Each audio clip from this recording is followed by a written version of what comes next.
ओम नमस्ते। मैं अग्नि सूक्त के दूसरे मंत्र के व्याख्यान के साथ आपके समक्ष उपस्थित हूं, जिसमें कहा गया कि अग्नि पूर्वे भी ऋषि भी ऋड्यो नूतन ऋतः स देवांग एह वक्षति। तो कहा कि यह जो अग्नि है, जिसकी व्याख्या मैंने आपको पूर्व मंत्र में की, पूर्वे भी ऋषि भी इड्ड, पूर्व के ऋषियों के द्वारा, अर्थात ये एक परंपरा चली आ रही है, वेद के व्याख्यान की एक पद्धति चली आ रही है। एक आचार्य अपने दूसरे शिष्यों को परंपरा का निर्वहन कराता है, जिसके लिए कहा कि यह अनुचान है सैनो महान। जो अनुचान है, जो इस परंपरा का निर्वहन करने वाला है, वह महान है इस संसार में। अर्थात पूर्वे भी महर्षि मधुच्छंदा कहते हैं, अग्नि पूर्वे भी ऋषि भी इड्ड। ये जो अग्नि है, ये जो आचार्य परंपरा है, ये जो विद्वत परंपरा है, ये जो ज्ञान परंपरा है, ये जो श्रुति परंपरा है, पूर्वे भी ऋषि भी, मेरे से पूर्व के ऋषियों के द्वारा भी,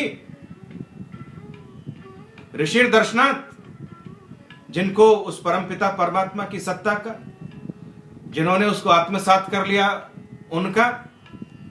उनके द्वारा इड्ड उसकी स्तुति की गई। अर्थात ये जो यज्ञ की परंपरा है, ये जो वेद की परंपरा, ये जो श्रुति की परंपरा, ये जो आमनाई की परंपरा, ये निरंतर प्रवाहमान है। किससे? ऋषियों के द्वारा दूसरे ऋषियों को, उसके द्वारा दूसरे ऋषियों को, ऐसे ये ज्ञान प्रवाहित होता रहता है। पूर्वे भी ऋषि भी इड्ड, ये पूर्व के ऋषियों के द्वारा भी इसकी स्तुति की गई। अर्थात इस परंपरा का स्मरण किया गया, इस परंपरा का निर्वहन किया गया। ये यज्ञ की परंपरा सनातन रूप से प्रवाहित होती हुई हमारे पास आ रही है, और नूतन ऋतः, और नवीन परंपरा का। देखिए, महर्षि मधुच्छंदा अपने आप को नवीन कह रहे हैं, नवीन परंपरा का ऋषि कह रहे हैं कि मैं तो नवीन हूं, मैं तो नया हूं, मेरे से पहले पता नहीं कितने ऋषियों ने, कितने मुनियों ने इसका साक्षात्कार किया है, और वो इस परंपरा का निर्वहन करते हुए चले आ रहे हैं। तो ये परंपरा है, वेद की परंपरा का भी दर्शन इसमें होता है, यज्ञ की परंपरा का भी दर्शन इसमें होता है, देव पूजा संगतिकरण दान का दर्शन इसमें होता है, और ये ऋषियों की ज्ञान परंपरा है, ये भी इसमें कहा गया। स वह अग्नि देवान देवताओं को, यह मेरे इस यज्ञ में, जो मैं श्रुति के माध्यम से, यज्ञ के माध्यम से, पठन पाठन के माध्यम से, स्वाध्याय के माध्यम से, जिसमें कहा कि स्वाध्याय प्रवचनाभ्याम न प्रमदितव्यम, इसके माध्यम से यह वक्षति, मेरे इस यज्ञ को ठीक प्रकार से संपन्न करने वाला, ठीक प्रकार से संपन्न कराने वाला होवे। इसलिए मैं उस अग्नि की बार बार उपासना करता हूं, और मैं उस परंपरा का निर्वहन कर रहा हूं। तो जब आप यज्ञ संपादित करने लगे, पूजा संपादित करने लगे, उस परमात्मा की उपासना करने लगे, तो ये भाव अपने हृदय के अंदर रख करके चलना कि आप उस परंपरा का निर्वहन कर रहे हैं, जो ऋषियों की परंपरा है, जो वैदिक ऋषियों की परंपरा है, जो नित्य सनातन रूप में प्रवाहित होने वाली परंपरा है, उसका हम निर्वहन कर रहे हैं। आगे क्या कहा? मंत्र में कहा, अग्निना रईमश्नवत् पोषमेव दिवे दिवे यशशम वीरवत्तमम्। कहा कि अग्निना रईमश्नवत्, उस अग्नि की स्तुति के द्वारा, उस परम पिता परमात्मा की स्तुति के द्वारा, रईमश्नवत्, रई इति धन नाम सुपठितम, हम धनों को प्राप्त किया करें। इस अग्नि की स्तुति के द्वारा हम अनेक प्रकार के धनों को प्राप्त करने वाले हों। धन कौन से? हमारे पास गोधन हो, हमारे पास बुद्धि का धन हो, उत्तम प्रकार की संतानों का धन हो, उत्तम प्रकार के पशुओं का धन हो, और बहुत सारी भूमि हमारे पास जो सस्य श्यामला हो, ऐसी जो भूमि है, इस प्रकार का धन हो, और हमारे पास ये जो विद्या है, ये धन हमारे पास हो। और कहा कि रई, सामान्य रूप से आप जानते हैं कि रई का क्या मतलब होता है। घर में जो दूध मथने का, दही मथने का जो कार्य करती है, उसका नाम, उसको भी हमने रई कहा। अर्थात जिस घर में नित्य प्रति मक्खन निकलता है, उस घर में स्वतः अग्नि का प्रचार और प्रसार होता है। क्यों? क्योंकि उसके लिए पशुओं को बांधने का स्थान चाहिए, उसके लिए चारा रखने का बड़ा स्थान चाहिए, और उसके लिए बहुत सारे खेत चाहिए, और उनके संपादन के लिए अनेक प्रकार के घर में व्यक्ति चाहिए। तो ये समस्त रूप से ये अग्नि का ही अपना विस्तार है कि अनेक प्रकार की रइयों को प्रदान करने वाली है, अनेक प्रकार के धनों को प्राप्त कराने वाली है। परवर्ती काल में आते आते मुद्रा का नाम धन हो गया। वैदिक काल में अनेक गोधन यदि आपके पास है तो धन है, भूमि धन आपके पास है तो धन है, पुत्र और पुत्रियों का यदि आपके पास धन है तो आपके पास धन है। जब व्यक्ति अर्थ युग में जीने लगा तो अर्थ को धन कहने लगा। प्राचीन काल में जिसके पास जितनी अधिक विद्या होती थी, वो उतना अधिक धनवान माना जाता था। और ये धन कहां से आएगा? उस अग्नि की उपासना से। अग्नि की रई जब आपके यहां चलेगी, अग्नि का जब मंथन आपके यहां होगा, अग्नि का संग्रहण जब आपके यहां होगा, आहवनीय, गार्हपत्य, दाक्षिणात्य, तो आपके यहां अनेक प्रकार के धनों का संग्रह होने लगेगा। और पोषमेव दिवे दिवे, पोषमेव, पुष्टि को प्राप्त होंगे हम। कैसे? दिवे दिवे, डे बाय डे।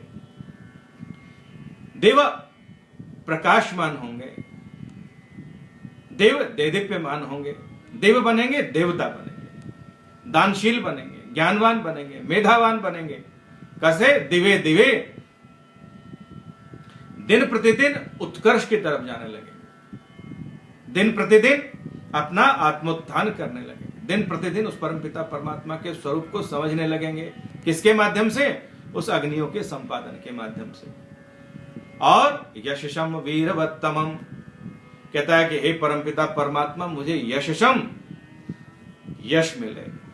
कीर्तिर यस्य स जीवति, सम्मानितस्य च कीर्ति मरणादतिरिच्यते। यश मिले मुझे। कैसा यश मिले? वीरवत्तमम, वीरता वाला यश मिले,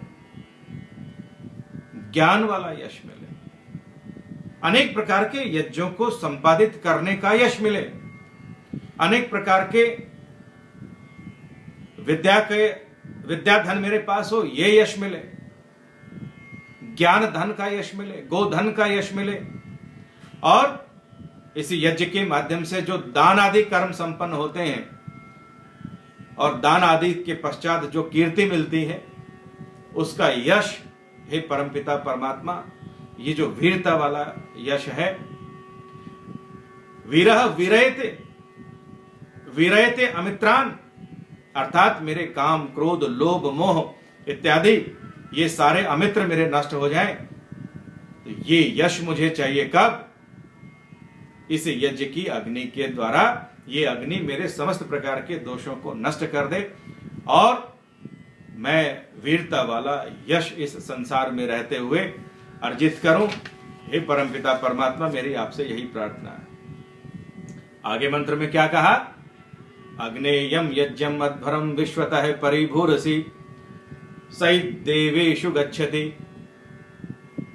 अग्ने, हे अग्नि देवता, यम यज्ञम अध्वरम, अध्वरम यज्ञम हिंसाम प्रतिषेधति, हिंसा से रहित यज्ञों को ही यम यज्ञम अध्वरम विश्वतः, विश्वतः चारों दिशाओं, सब प्रकार के दिशाओं में, परिभू, परिति सर्वतो भावम, भू सत्तायाम। हे अग्नि देवता, जिस हिंसा से रहित यज्ञ को संपादित करते हुए यजमान, होता, उद्गाता, ब्रह्मा, ये सब सभी दिशाओं में परिभू व्यापक कीर्ति को प्राप्त किया करते हैं, सब दिशाओं में मान और सम्मान को प्राप्त किया करते हैं। सहित देवेशु गच्छति, अध्वरम यज्ञम देवेशु गच्छति। हिंसा से रहित होकर के किया जाने वाला यज्ञ, देव पूजा, संगतिकरण और दान, वही देवेशु गच्छति, वही देवताओं में प्राप्त होता है। वेद किसी भी प्रकार से हिंसा का संपादन यज्ञों में नहीं करता है। इसी प्रथम मंडल के सूक्त में 2 बार अध्वर शब्द का प्रयोग हुआ, एक बार यहां हुआ है, एक बार आगे राजंतम अध्वराणाम, 2 बार इसका प्रयोग हुआ है। और यजुर्वेद, जिसको यज्ञ का वेद कहा जाता है, जिसका प्रारंभ होता है ईशे त्वर्जे वायवस्था, अंत में कहता है यजमान से पशुन पाहि। हे परमपिता परमात्मा, यजमान के पशुओं की पाही आप संरक्षण करिए, आप रक्षा करिए। तो इस मंत्र में भी कहा कि ऐसा यज्ञ जिसमें हिंसा होती है वो किसी काम का नहीं। हिंसा से रहित यज्ञों का यदि संपादन किया जाएगा तो सभी दिशाओं में वो यज्ञ फैलता है, और वही यज्ञ तो सारे देवताओं को प्राप्त होता है, या वही यजमान, वही होता, वही उद्गाता, वही अध्वर्यु समस्त प्रकार के देवताओं को अपने यज्ञ में प्राप्त करता है। आप हिंसा करके अपने घर में कुछ प्राप्त नहीं कर सकते। इसलिए जितने, चाहे अष्टांग योग की चर्चा करें, चाहे किसी मत मतांतर की चर्चा करें, सभी धर्मानुयायियों ने अहिंसा के मार्ग को अपनाया और अपने मतों की स्थापना, अपने धर्मों की स्थापना की। ऐसा कोई धर्म दुनिया में नहीं है जो हिंसा को लेकर के चलने वाला है। इसलिए वेद स्वतः, ऋग्वेद जिसको विश्व की आदि पुस्तक, आदि ज्ञान के रूप में जाना जाता है, उसके प्रथम सूक्त में ही 2 बार घोषणा करता है कि हिंसा नहीं करनी है, और यज्ञों में तो बिल्कुल भी नहीं करनी है। समस्त यज्ञ अहिंसक होने चाहिए। और मैं आपकी थोड़ी जानकारी के लिए बता दूं, हमारे यहां यज्ञ वेदी को गोबर से लेपा जाता है, गाय के गोबर से, और गोबर वही होता है जो गोबर, गो का जो पदार्थ है, गो का जो तत्व है, उसी को गोबर कहा। उसी से उपलेप किया गया संपूर्ण आपकी यज्ञशाला का, आपके यज्ञ मंडप का, यज्ञ कुंड का, क्योंकि उसमें ऐसे तत्व होते हैं जिसमें बैक्टीरिया नहीं रहते, जिसमें विषाणु नहीं रहते। और यज्ञ में लगने वाली संविधाओं की चर्चा भी यदि था थोड़ी सी यहां कर दूं तो आपको अहिंसा और हिंसा का भेद पता लग जाएगा। वहां साफ रूप से लिखा गया है कि यज्ञ में प्रयोग की जाने वाली संविधाएं कीड़ा लगी हुई नहीं होनी चाहिए, किसी कीड़े के द्वारा खाई हुई नहीं होनी चाहिए, उनके ऊपर कोई कीड़ा लगा हुआ नहीं होना चाहिए, घुन लगी हुई नहीं होनी चाहिए। तो ऐसा प्रतिपादन करने वाला कैसे हिंसा कर सकता है? ये यज्ञों में हिंसा का कॉन्सेप्ट कब आ गया, ये एक बड़े शोध का भी विषय है। लेकिन वो यज्ञ जिसमें किसी की हिंसा हो, वो किसी प्रकार का यज्ञ की श्रेणी में या वैदिक यज्ञ की श्रेणी में तो नहीं आता। इसलिए कहा वेद ने कि हिंसा से रहित यज्ञों को जो संपादित करता है उसके यज्ञ सब प्रकार की दिशाओं में प्रचार और प्रसार को प्राप्त होते हैं, और वही उसी यज्ञ में अनेक प्रकार के देवता आते हैं, अर्थात अनेक प्रकार के देवताओं का संग्रहण होता है। इस प्रकार से हमारे को हिंसा से रहित यज्ञों का संपादन किया जाना चाहिए। और क्या कहा?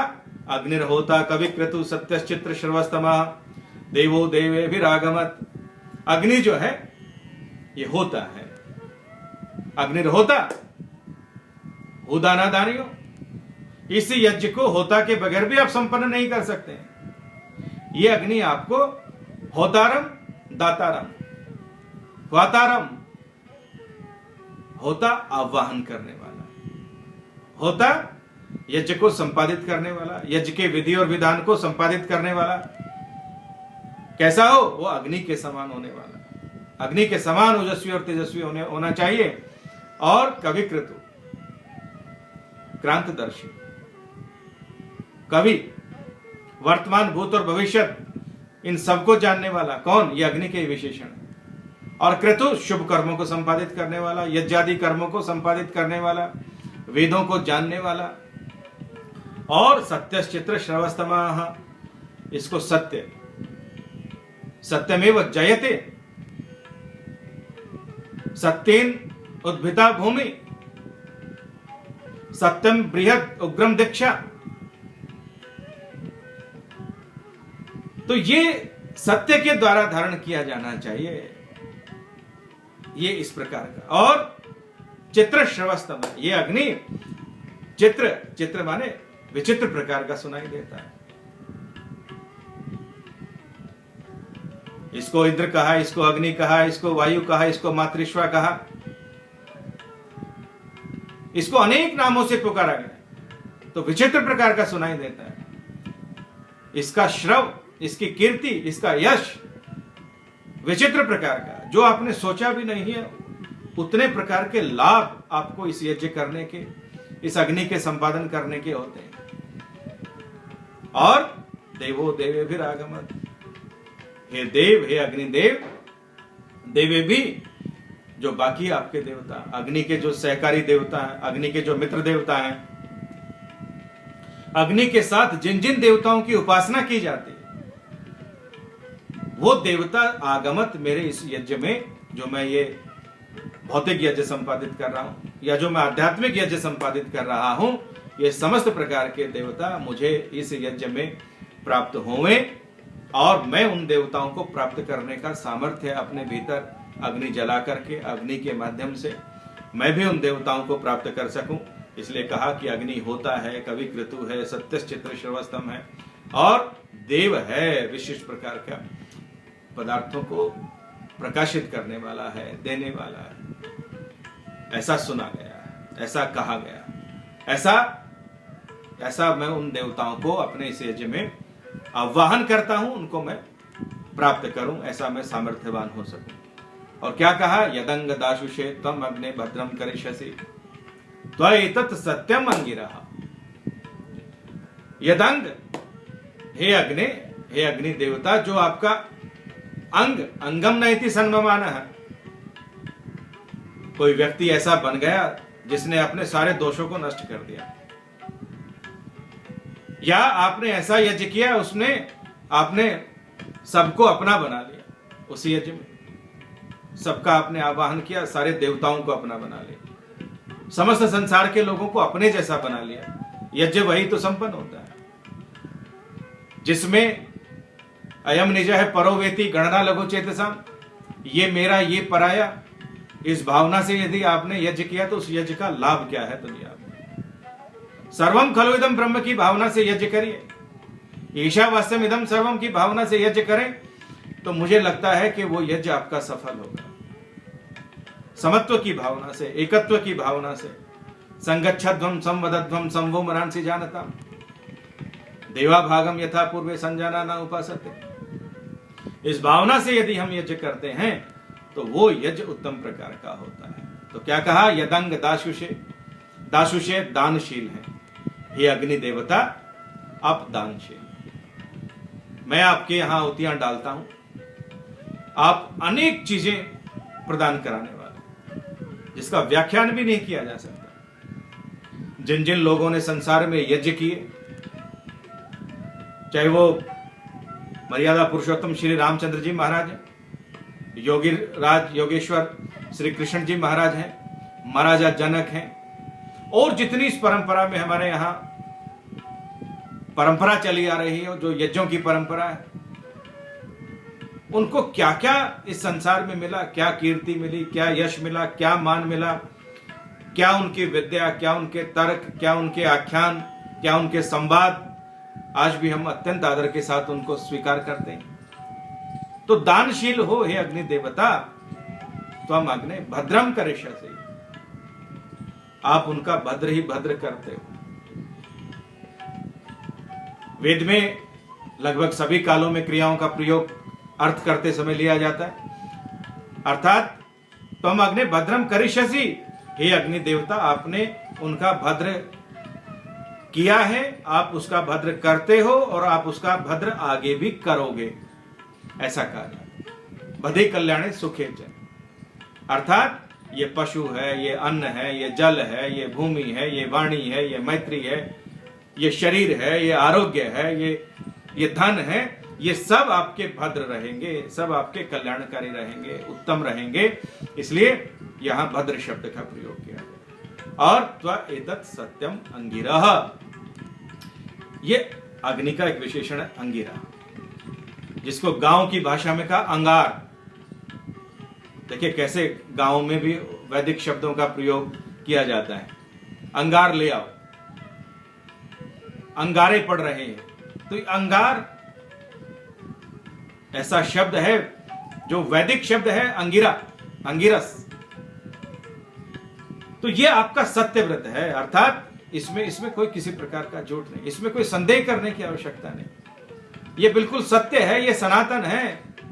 ऋतम वदिष्यामि सत्यम वदिष्यामि, ये बिल्कुल एकदम से मैं वेदोक्त बात ऐसे सत्य कह रहा, ऐसा महर्षि मधुछंदा कह रहे हैं कि ये एकदम से सत्य भाव है, सत्य भाव है कि हे अग्नि देवता, जो आपका अंग बना, जो आपका प्रिय बना, जो आपके समीप आता है, आपकी सन्निधि को प्राप्त करता है, आप उसके दोषों को भी नष्ट करते हैं और आप उसका भद्र भी करते हैं और आप उसको सत्यव्रत धारण करने वाला, अर्थात उसको सत्य के मार्ग पर चलाने वाला भी आप उसको बनाते हैं। और क्या कहा? उपत्वाग्ने दिवे दिवे दोषावस्त्र धिया वयम नमो भरंत एमसि। उप समीप आ जाए, उपत्व अग्नि, हे अग्नि देवता हम आपके नजदीक आ जाए, समीप आ जाए। उपिति सामीप्य भावम, उपगुरुकुलम, उपकूलम, उपग्रामम।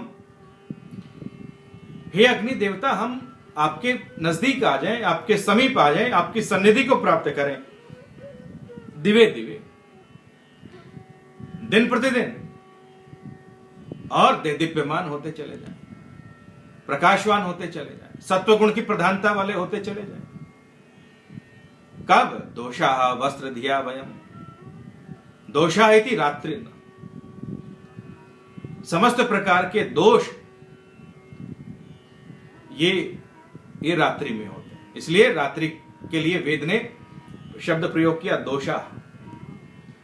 किसी को चोरी करनी है, किसी को लूट मार करनी है, किसी को कुछ और करना है, ये समस्त प्रकार के जो दोष हैं ये रात्रि में पैदा होते हैं। आयुर्वेद ने भी कहा कि जितने प्रकार की आपको एलर्जी होती है वो रात्रि में ज्यादा प्रकोप को प्राप्त करती हैं। जितने प्रकार के दोष हैं वो रात्रि के अंदर अधिक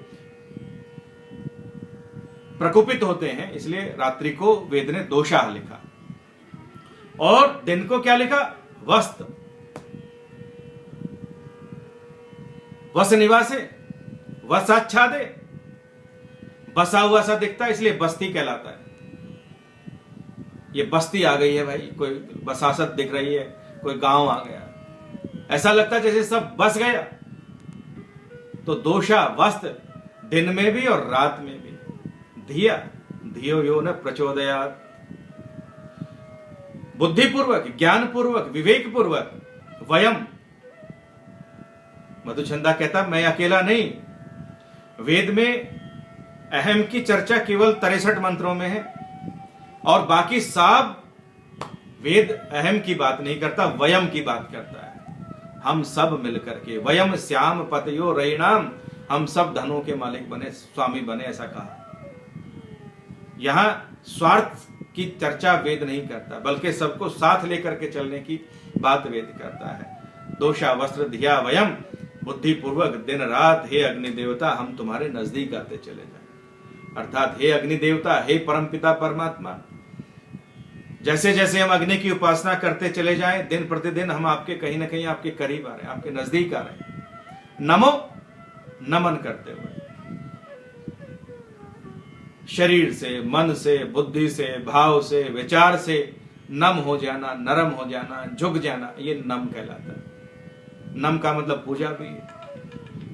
तुम्हारी पूजा करते हुए, उपासना करते हुए भरंत आपके गुणों को अपने अंतःकरण में, मन बुद्धि चित्त में भरते हुए, धारण करते हुए, एमसी, हे परमपिता परमात्मा, हे अग्नि देवता, हम आपको प्राप्त किया करें। और क्या कहा? अंतिम 2 मंत्र है। राजंतम अध्वराणाम गोपामृतस्य दिव्यम वर्धमानम स्वेदम।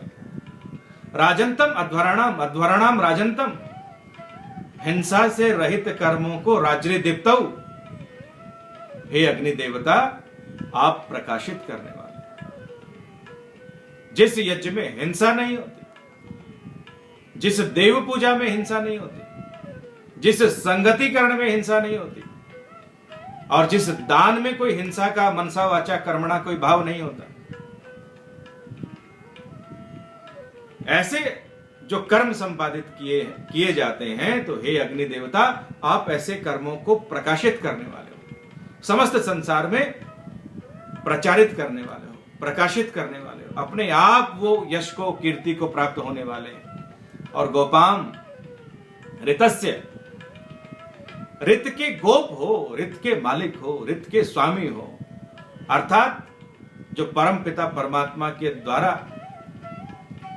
जो नेचुरल जो ट्रुथ हैं, उनके आप मालिक हैं। ब्रह्मांडीय जो सत्य हैं, जिनको ऋत के नाम से कहा, ऋतम वदेश्यामि सत्यम वदेश्यामि, जो ब्रह्मांड के जो सत्य हैं, जिनको ऋत के नाम से कहा, आप उनके मालिक हैं। अर्थात सूर्य है, चंद्रमा है, नक्षत्र हैं, उपग्रह हैं, और इनके चारों तरफ घूमने वाले और नक्षत्र और उपग्रह जो हैं, वो सब, इन सब के भी हे अग्नि देवता, हे परमपिता परमात्मा, आप मालिक हैं, आप स्वामी। कैसे हैं? दिदिविम, इनको देदीप्यमान करने वाले, इनको प्रकाशित करने वाले। कब? हिंसा से रहित समस्त प्रकार के कर्मों को करते हुए हम अनेक प्रकार के प्रकाशों को प्राप्त किया करें, अनेक प्रकार की प्रकाशित होने वाली सत्ताओं को, उस परम पिता परमात्मा के ज्ञान को, प्रकाश को, उसके स्वरूप को हम अपने अंतःकरण में धारण किया करें। और वर्धमानम, बड़े हम, वर्धन को प्राप्त हों। कहां? स्वे दमे, अपने घर में, अपने परिवार में, दोनों दंपत्ति मिलकर के इस यज्ञ को ठीक प्रकार से संपादित किया करें, और यज्ञ करते समय किसी की हिंसा न किया करें। क्यों? क्योंकि परमपिता परमात्मा समस्त संसार के, सारी सत्ताओं के, सारी ऋत के मालिक तो आप हैं, और आप किसी प्रकार की कोई हिंसा नहीं करते। तो इसको मैं समझ लूं, जैसे आप किसी प्रकार की हिंसा न करते हुए सूर्य के माध्यम से, चंद्रमा के माध्यम से, नक्षत्र के माध्यम से, दिदिविम, जैसे इनको प्रकाशित कर रहे हो, उसी प्रकार से हिंसा से रहित यज्ञों को आप प्रकाशित करते हो। सूर्य के समान प्रकाश होता है जो हिंसा से रहित यज्ञों का संपादन करता है। ऐसे गोप हैं, ऐसे मालिक हैं, ऐसे गौइति पृथ्वीनाथ थे। 21 प्रकार के अर्थ गौ के लिखे हैं निरुक्त में, अधिक व्याख्या कृपया आप वहां से जाकर के देख सकते हैं। तो ऐसे हमारा वर्धन करने वाले कौन? ये अग्नि देवता, ये परम पिता परमात्मा। और क्या कहा अंतिम मंत्र में? सैन पितेव सूनवे अग्नि सुपायनो भव सचस्वान स्वस्तये। सैन न, वह अग्नि देवता, न हमारा कैसा है? पितेव, पिता के समान है। कितना सुंदर संबंध स्थापित कर दिया वेद ने। पिता और पुत्र का संबंध है, अर्थात जीव और ब्रह्म का पिता और पुत्र का संबंध है। यजमान का और परमात्मा का पिता और पुत्र का संबंध है। राजा का और प्रजा का पिता और पुत्र का संबंध है। विद्वान का और शिष्य का, आचार्य का और शिष्य का पिता और पुत्र का संबंध है। सैनः पितेव उपमा अलंकार है, पिता के समान। सोनवे, अपने सन के लिए, अपने सोनू के लिए।